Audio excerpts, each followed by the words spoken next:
How I learned this lesson is from trying to grow sorghum, right? This is my popping sorghum. These are my sugar sorghums.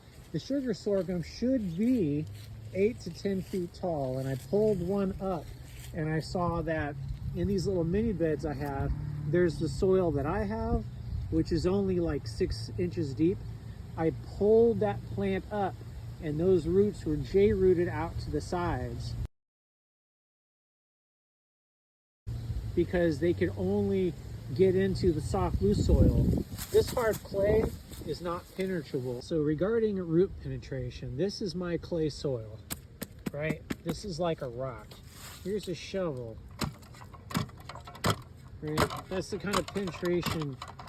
Even if you put your layer of cardboard and add all your compost on top, all you're really doing is planting into your compost at whatever thickness layer you put it at, right? What you want to do is get into this soil, at least the first time. I am a fan of the idea of no-till, and I believe in that. Once you get something established, once you get life into this dead clay. So my solution to this is to dig. So last week I took some of my soil inoculant and mixed it as a 1-to-1 ratio between the inoculant and some shredded leaves, and I made a mulch with that. This time I'm going to do this in thirds. I'm going to take the native clay soil, I'm going to dig down here maybe 2 feet deep into the ground, make a big bowl, probably 6-7 feet long, 2 feet deep, and then I'm going to mix that in thirds between the native clay soil, shredded leaves, and my inoculant.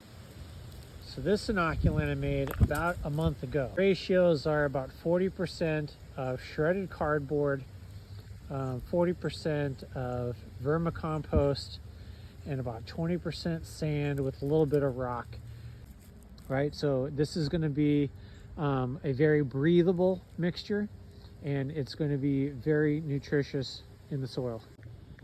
All right, a little progress check-in. Digging through this is like digging through rock.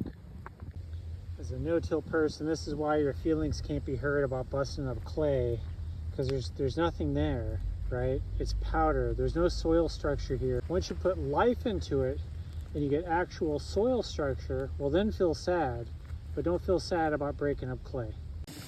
All right, so this now is about 2 feet deep. I'm going to flood this. I'll probably fill this about halfway or so, let that sink down overnight, and then tomorrow I'll start mixing up the inoculants with the leaves and the soil.